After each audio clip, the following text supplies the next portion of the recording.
आपके साथ मैं हूं पराक्रम सिंह शेखावत। डीडी न्यूज पर आप सभी का स्वागत है। खबरों पर नजर डालेंगे विस्तार से, लेकिन उससे पहले एक नजर सुर्खियों पर। कर्नाटक में प्रधानमंत्री नरेंद्र मोदी का तूफानी दौरा। उत्तर कन्नड़ के सिरसी में प्रधानमंत्री ने किया जनसभा को संबोधित। कहा, हर तरफ गूंज रहा है एक बार फिर मोदी सरकार का नारा।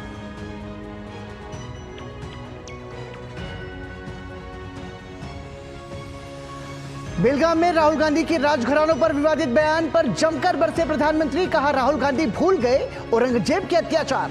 वोट बैंक की राजनीति के तहत केवल भारत के राजघरानों का अपमान करने का लगाया आरोप।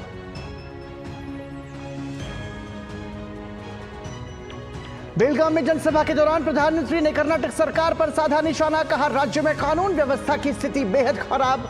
आतंकी संगठनों पर नकेल न कसने का लगाया आरोप।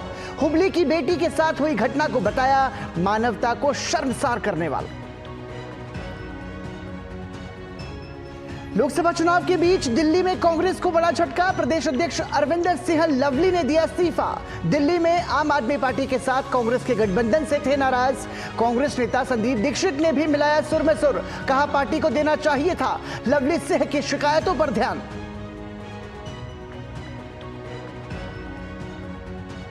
महिलाओं के खिलाफ अत्याचार को लेकर पहले से घिरी पश्चिम बंगाल सरकार। भाजपा महिला नेता को टीएमसी कार्यकर्ताओं ने हमला कर किया लहूलुहान। मामले को लेकर भाजपा हमलावर। भाजपा अध्यक्ष जेपी नड्डा ने शेख शाहजहां जैसे असामाजिक तत्वों को संदेश खाली में महिलाओं के अस्तित्व के लिए बताया खतरा। कहा, चुनाव में जनता देगी ममता को जवाब। महादेव सट्टेबाजी ऐप मामले में बड़ी कार्रवाई। अभिनेता साहिल खान गिरफ्तार। छत्तीसगढ़ से मुंबई लेकर पहुंची क्राइम ब्रांच की टीम।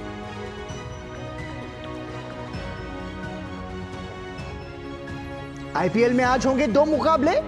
पहले मुकाबले में गुजरात टाइटंस का मुकाबला रॉयल चैलेंजर्स बेंगलोर से होगा। वहीं दूसरे मुकाबले में चेन्नई सुपर किंग्स की सनराइजर्स हैदराबाद से होगी भिड़ंत।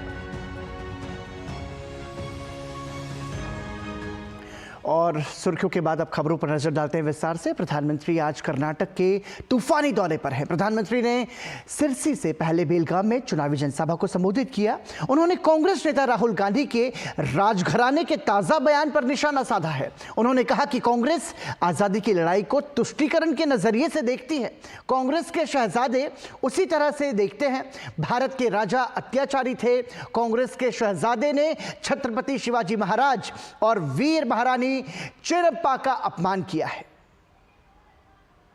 कांग्रेस ने हमारे इतिहास को, हमारी आजादी की लड़ाई को भी वोट बैंक के नजरिए से, तुष्टीकरण के नजरिए से ही लिखवाया है।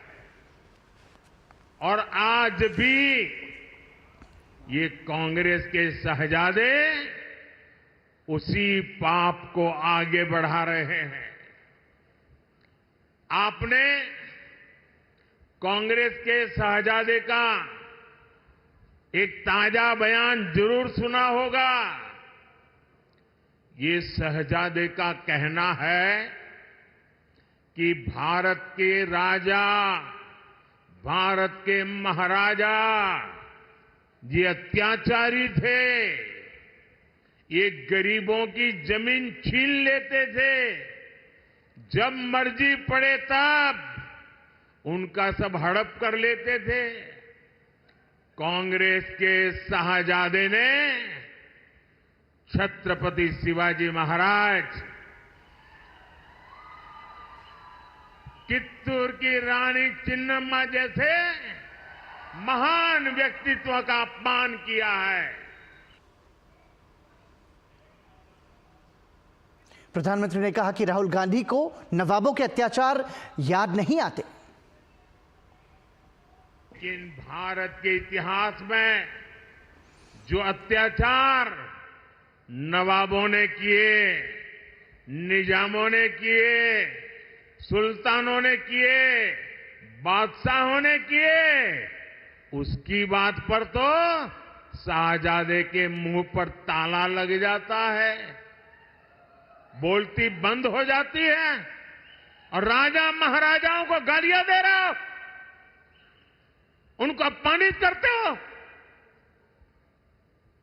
कांग्रेस को औरंगजेब के अत्याचार याद नहीं आते, जिसने हमारे सैकड़ों मंदिरों को तोड़ा, अपवित्र किया। कांग्रेस तो औरंगजेब का गुणगान करने वाली पार्टियों के साथ खुशी से गठबंधन करती है।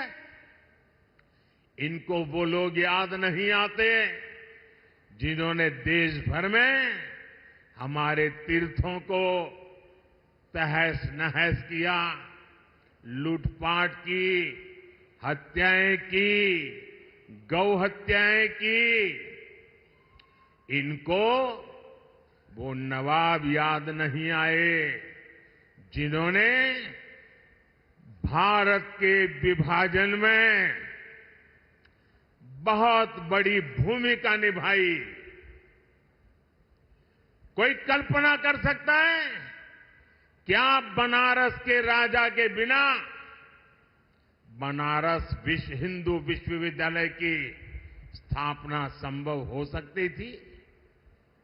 क्या महारानी अहिल्याबाई होलकर ने मंदिरों का पुनर्निर्माण कराकर हमारे आस्था स्थलों की रक्षा की या नहीं की? मैं गुजरात से आता हूं, मेरा गांव गायकवाड़ स्टेट में पड़ता है। ये बड़ौदा महाराजा थे जिन्होंने बाबा साहब आंबेडकर की प्रतिभा को पहचाना था, उनको बड़ौदा बुलाया, उनकी शक्ति को पहचाना और बाबा साहब आंबेडकर को विदेश पढ़ने के लिए भेजने का काम गायकवाड़ महाराजा ने किया था। ये कांग्रेस के शाहजादे को इन राजा महाराजाओं का योगदान याद नहीं आता है, लेकिन वोट बैंक की राजनीति के लिए ये राजा महाराजाओं के खिलाफ बोलने की हिम्मत करते हैं, नवाबों के खिलाफ, बादशाहों के खिलाफ, सुल्तानों के खिलाफ एक शब्द बोलने की उनमें ताकत नहीं है। प्रधानमंत्री मोदी ने कहा कि कांग्रेस देशहित से दूर हो चुकी है और उसे देश की उपलब्धियां अच्छी नहीं लगती हैं। भारत जब आगे बढ़ता है, भारत जब मजबूत होता है तो हर भारतीय खुश होता है, लेकिन कांग्रेस देश हित से इतना दूर हो चुकी है, परिवार हित में इतनी उलझ गई है कि उसे देश की उपलब्धियां अच्छी नहीं लगती है। प्रधानमंत्री ने नेहा हत्याकांड और बेंगलुरु में हुए बम धमाके को लेकर कांग्रेस की राज्य सरकार पर खराब लॉ एंड ऑर्डर के आरोप भी लगाए। हुबली में हमारी एक बेटी के साथ जो कॉलेज कैंपस में हुआ, उसने तो पूरे देश में भूचाल ला दिया है। उस बेटी का परिवार एक्शन की मांग करता रहा, लेकिन कांग्रेस की सरकार तुष्टीकरण का दबाव उसी को प्राथमिकता देती है। उनके लिए नेहा जैसी बेटियों की जिंदगी की कीमत नहीं है, उनको तो अपने वोट बैंक की चिंता है। बेंगलुरु के कैफे में बम धमाका हुआ, तब भी कांग्रेस ने शुरुआत में इसे लेकर गंभीरता ही नहीं है, यहां तक कह दिया ये तो गैस का सिलेंडर फटा था। देश की जनता के आंख में क्यों धूल झोंक रहे हो कांग्रेस के लोग? अगर तुमसे नहीं बनता है तो छोड़ करके घर चले जाओ। वरिष्ठ नेता और केंद्रीय गृह मंत्री अमित शाह ने आरक्षण को लेकर एक बड़ा बयान दिया। राहुल गांधी के दुष्प्रचार की आलोचना उन्होंने की है। अमित शाह ने राहुल के दावों को निराधार बताया। अमित शाह ने कहा कि एससी, एसटी और ओबीसी का हक खुद कांग्रेस ने मारा है। राहुल गांधी निराधार झूठ बोलकर लोगों को गुमराह करने का काम कर रहे हैं। भारतीय जनता पार्टी की सरकार इस देश में 10 साल से चल रही है और दोनों बार पूर्ण बहुमत की सरकार मिली है। अगर भारतीय जनता पार्टी की मंशा होती कि आरक्षण को खत्म करना है तो हो चुका होता, बल्कि नरेंद्र मोदी जी ने पूरे देश के दलित, पिछड़े और आदिवासी भाई बहनों को गारंटी दी है, जब तक भारतीय जनता पार्टी है आरक्षण को कोई हाथ नहीं लगा सकता। मैं आज देश की जनता को कहना चाहता हूं कि कांग्रेस पार्टी ने हमेशा एससी, एसटी और ओबीसी के आरक्षण पर हमले किए हैं। राष्ट्रीय स्वयंसेवक संघ के सरसंघचालक मोहन भागवत ने कहा है कि संविधान सम्मत सभी आरक्षण का संघ प्रारंभ से ही समर्थन करता आया है। भागवत ने कहा कि कुछ लोग झूठे वीडियो चलाकर दुष्प्रचार कर रहे हैं कि संघ आरक्षण के खिलाफ है। घूम रहा कि संघ वाले बाहर से तो बात ही अच्छे करके अंदर जाके कहते हैं आरक्षण का हमारा विरोध है, बाहर हम बोल नहीं सकते। अभी एकदम असत्य बात है, गलत बात है। जब से आरक्षण आया है तब से संविधान सम्मत सारे आरक्षण को संघ पूर्ण समर्थन देता है और संघ ये कहता है कि आरक्षण जिनके लिए है उनको जब तक आवश्यक लगेगा या सामाजिक कारणों से दिया गया है, वो भेदभाव जब तक है तब तक ये आरक्षण जारी रहना चाहिए। असम के मुख्यमंत्री हेमंत बिस्वा शर्मा ने मुसलमानों में जाति जनगणना का समर्थन किया है। एक समाचार चैनल से बात करते हुए उन्होंने कहा कि जाति जनगणना की मांग करने वाले असम के मुसलमान खुलकर भाजपा के पक्ष में मतदान कर रहे हैं। असम के मुख्यमंत्री ने कहा कि जाति जनगणना की मांग की वजह से असम का मुसलमान वोट आधा आधा बढ़ गया है। उन्होंने कहा कि पिछड़े मुसलमान हमारी सरकार को समर्थन कर रहे हैं क्योंकि हम मुसलमान समुदाय में जाति जनगणना करवाएंगे। वहीं भाजपा के राष्ट्रीय अध्यक्ष जेपी नड्डा ने पश्चिम बंगाल के बहरामपुर में जनसभा में ममता सरकार की कार्यप्रणाली पर सवालिया निशान लगाए। भाजपा अध्यक्ष ने ममता सरकार पर तुष्टीकरण का आरोप लगाया। जब हम मजबूत सरकार की बात करते हैं तो ममता जी मजबूर सरकार की बात करती हैं और मजबूर सरकार चाहती हैं। ऐसी सरकार जो तुष्टीकरण करती है, जो भेदभाव करती है,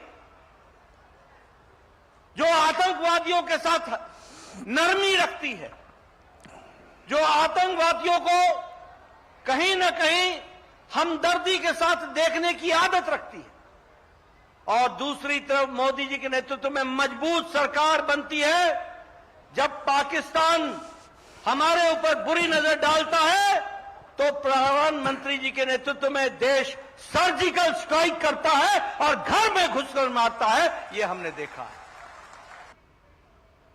अरविंदर सिंह लवली ने दिल्ली कांग्रेस प्रदेश अध्यक्ष पद से इस्तीफा दे दिया है। उन्होंने कांग्रेस अध्यक्ष मल्लिकार्जुन खड़गे को चिट्ठी लिखकर इस्तीफा भेजा है। पार्टी आलाकमान को सौंपे गए अपने पत्र में अरविंदर सिंह लवली ने लिखा, दिल्ली कांग्रेस इकाई उस पार्टी के साथ गठबंधन के खिलाफ थी जो कांग्रेस पार्टी के खिलाफ झूठी, मनगढ़ंत और दुर्भावनापूर्ण भ्रष्टाचार के आरोप लगाने के एकमात्र आधार पर बनी थी। इसके बावजूद पार्टी ने दिल्ली में आम आदमी पार्टी के साथ गठबंधन करने का फैसला किया। अरविंदर सिंह लवली उत्तर पूर्वी दिल्ली से कन्हैया कुमार को उम्मीदवार बनाने से भी नाराज हैं। हाल ही में राजकुमार चौहान ने कांग्रेस से इस्तीफा दिया था। उन्होंने इसके पीछे प्रदेश प्रभारी दीपक बावरिया के व्यवहार को कारण बताया है। वो उत्तर पश्चिम दिल्ली क्षेत्र से टिकट मांग रहे थे। उन्होंने टिकट न मिलने पर 3 दिन पहले बैठक में विरोध भी किया था। इस दौरान बावरिया से नोकझोंक भी हुई थी। इस बारे में उनके खिलाफ पार्टी में एक शिकायत भी की गई। यह शिकायत कार्रवाई के लिए आलाकमान के पास भेजी गई है, लेकिन उन्होंने शिकायत का निपटारा होने से पहले ही कांग्रेस छोड़ दी। इनिशियल तौर पे जो है हम एक रैली भी इकट्ठे कर चुके हैं। सब लोगों की एक दूसरे के साथ चर्चा भी चल रही है, तो आपस में सहयोग भी चल रहा है और मुझे पूर्ण उम्मीद है, क्योंकि कांग्रेस के कार्यकर्ता और आम आदमी पार्टी के कार्यकर्ता दोनों समझते हैं कि इस समय चुनौती देश के लोकतंत्र को बचाने के लिए, तो दोनों पार्टी के कार्यकर्ता एक दूसरे का सहयोग करेंगे और अच्छे रिजल्ट इस लोकसभा चुनाव में आएंगे। अरविंदर सिंह लवली के इस्तीफे के बाद उन्हें मनाने का प्रयास हो रहा है। कांग्रेस नेता संदीप दीक्षित उनसे मिलने उनके आवास पर पहुंचे। संदीप दीक्षित ने पत्रकारों से बात करते हुए कहा कि पार्टी के कार्यकर्ताओं की आवाज सुननी चाहिए। पार्टी अगर सबकी राय लेकर गठबंधन का निर्णय करती तो अच्छा होता। और जो एक अंदर की है कि जिस तरीके से देखिए दिल्ली में कांग्रेस ऐसी स्थिति में है कि हम संघर्षरत हैं। हम पिछले 8-10 साल से जो दुष्प्रचार हुआ कांग्रेस के खिलाफ उसके बारे में वापस अपनी पुरानी साख को वापस लाने के लिए हम लोग संघर्ष कर रहे हैं। कांग्रेस का जो भी अध्यक्ष बना है ये कोई ताज तो है नहीं, एक तरीके से कांटों का ताज है। उसके बावजूद पिछले 6-8 महीने में इन्होंने मेहनत करके खड़ी की। हमारे 2 बड़े कार्यक्रम हुए, आपने देखा होगा ईस्ट दिल्ली में, उसके बाद इंडिया अलायंस का, उसमें अच्छी खासी भीड़ कांग्रेसियों की आई। तो एक सबको ये लगा था कि धीरे धीरे कांग्रेस जो है जागृत हो रही है। और जब हमको 2 या 3 सीटें मिलती हैं तो ऐसा लगता है कि अगर उसमें हम कांग्रेस के सब लोगों की सहमति के साथ ऐसे नेतृत्व को दें तो आगे गाड़ी एक बेहतर रूप से चलेगी। और मुझे लगता है कि जो बातें उन्होंने कही हैं उनकी पीड़ा, इस पर गंभीरता से ध्यान जरूर देना पड़ेगा। दिल्ली सरकार में पूर्व मंत्री और कांग्रेस नेता राजकुमार चौहान ने कांग्रेस के दिल्ली प्रभारी दीपक बावरिया का त्यागपत्र मांगा है। ध्यान रहे कि अरविंदर सिंह लवली ने दिल्ली कांग्रेस अध्यक्ष के पद से त्यागपत्र देते हुए दीपक बावरिया के कामकाज पर सवाल उठाए। कांग्रेस अध्यक्ष श्री मल्लिकार्जुन जी से मांग करता हूं कि जो दिल्ली के अधिकारी बनाए हुए प्रभारी श्री दीपक बावरिया जी, कृपा करके वो बहुत अच्छा काम कर रहे हैं, उनको दिल्ली से हटा दें और कांग्रेस को बचाएं। यही मेरी आपसे गुजारिश है। दिल्ली कांग्रेस प्रदेश अध्यक्ष अरविंदर सिंह लवली के इस्तीफे पर भाजपा प्रवक्ता शहजाद पूनावाला ने कहा कि कांग्रेस पार्टी का अंतर्कलह अब खुलकर सामने आ रहा है। एक तरफ आप देख सकते हैं कि प्रधानमंत्री नरेंद्र मोदी जी के नेतृत्व में एक मिशन और विजन वाली पार्टी और अलायंस है, और दूसरी तरफ एक ऐसा अलायंस है और एक ऐसी पार्टी कांग्रेस पार्टी है जिसके भीतर ही डिवीजन है, कंफ्यूजन है और ये टुकड़े टुकड़े अलायंस है। आज जिस प्रकार से अरविंदर लवली जी ने सारी बातें स्पष्ट कर दी है, पहले तो दिल्ली से ऐसे प्रत्याशियों को उतारना जिनका ना दिल्ली से कोई वास्ता था ना उनकी पार्टी से कोई वास्ता था, इसीलिए कन्हैया कुमार से और उदित राज से नाराज़ होकर कई कांग्रेस के कार्यकर्ता जो बचे कुचे थे वो सड़कों पर थे। और दूसरी विचित्र स्थिति ये थी कि जिस आम आदमी पार्टी का जन्म कांग्रेस को ख़त्म करते हुए हुआ, जिसने कहा शीला दीक्षित जी को जेल भेजेंगे, सोनिया गांधी को जेल भेजेंगे, जिनके साथ पंजाब में आज भी उनकी कुश्ती है, उनके साथ दिल्ली में मोहब्बत और दोस्ती कर दी आपने। कांग्रेस नेता राहुल गांधी ने ओडिशा के केंद्रपाड़ा में जनसभा को संबोधित किया। उन्होंने अपने चुनावी वादों को दोहराते हुए जनता से वोट मांगे। तेलंगाना में हमने महिलाओं को सीधा बैंक अकाउंट में पैसा दिया है। कर्नाटक में हमने सीधा महिलाओं को बैंक अकाउंट में पैसा दिया है। यहां पे हमारी सरकार बनेगी तो 2000 रुपए महीने ओडिशा के महिलाओं के बैंक अकाउंट में सीधा हम डाल देंगे। 3000 रुपए बेरोजगार युवाओं के बैंक अकाउंट में जाएगा। 200 यूनिट फ्री बिजली मिलेगी। आदर्श आचार संहिता के उल्लंघन को लेकर चुनाव आयोग ने आम आदमी पार्टी पर कार्रवाई की है। आम आदमी पार्टी के प्रचार वीडियो जेल का जवाब वोट से को लेकर आयोग ने शिकायत की गई थी इस आयोग में, जिस पर यह कदम उठाया गया है। चुनाव आयोग ने आम आदमी पार्टी को यह वीडियो सॉन्ग सभी सोशल मीडिया प्लेटफॉर्म से तुरंत हटाने को कहा है। आयोग ने आम आदमी पार्टी के नेताओं को चेतावनी दी है कि वो आगे से ऐसी किसी भी हरकत से बचे। इलेक्शन कमीशन ऑफ इंडिया ने अपने इस पत्र के माध्यम से आम आदमी पार्टी के कैंपेन सॉन्ग पर रोक लगा दी है। ये भारत के इतिहास में पहली बार हुआ होगा कि किसी पार्टी के कैंपेन सॉन्ग पर इलेक्शन कमीशन ऑफ इंडिया ने रोक लगाई होगी। महादेव बुकिंग बैटिंग मामले में एक्टर साहिल खान की मुसीबतें दिन पर दिन बढ़ती जा रही हैं। इस मामले में अभिनेता साहिल खान को मुंबई पुलिस की SIT टीम ने शनिवार रात छत्तीसगढ़ में हिरासत में ले लिया और मुंबई उन्हें लाया जा रहा है। बॉम्बे हाई कोर्ट द्वारा अंतरिम जमानत की याचिका खारिज करने के बाद मुंबई पुलिस की विशेष जांच टीम SIT ने साहिल खान को छत्तीसगढ़ से हिरासत में लिया था। साहिल खान पर 15,000 करोड़ की धोखाधड़ी का आरोप है, जो कि बहुत बड़ी राशि है। आपको बता दें कि इससे पहले एक शख्स को पुलिस ने पहले ही गिरफ्तार कर लिया था। अब इस मामले की जांच को आगे बढ़ाते हुए मुंबई पुलिस ने साहिल खान को हिरासत में ले लिया है। केंद्रीय मंत्री और अमेठी से सांसद स्मृति ईरानी आज अयोध्या में रामलला के दर्शन करने के बाद ऐतिहासिक हनुमानगढ़ी पहुंची, जहां उन्होंने पूजा अर्चना की।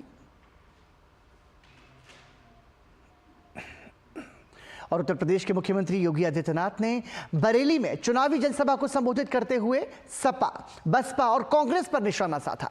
उन्होंने कहा कि सपा, बसपा और कांग्रेस का मैनिफेस्टो विभाजनकारी है। जो हिडन एजेंडा है उनके घोषणा पत्र से उजागर होता है। वे फिर से प्रदेश को, देश को दंगों की आग में झोंकना चाहते हैं। भारत का विभाजन की आधारशिला रखना चाहते हैं।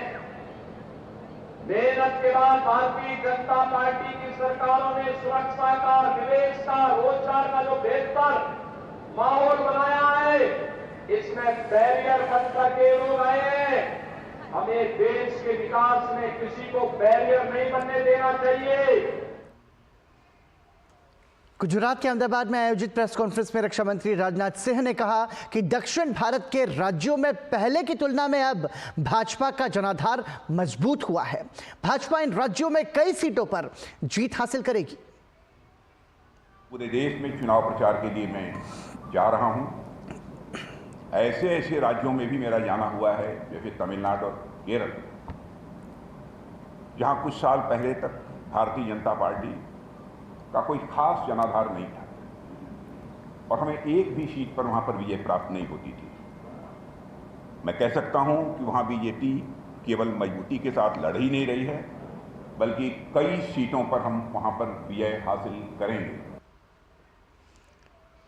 वहीं सूरत में भाजपा प्रत्याशी के निर्विरोध जीतने पर कांग्रेस की ओर से सवाल खड़े करने पर राजनाथ सिंह ने इसे कांग्रेस की हताशा बताया है। लोकसभा के चुनाव परिणाम का जहां तक प्रश्न है, सूरत ने इसका त्रिगुणित कर दिया है। निर्विरोध हमारे प्रत्याशी की विजय यहां पर हुई है, लेकिन कांग्रेस आरोप लगा रही है हम लोगों के ऊपर। इस समय देश में लोकतंत्र खतरे में।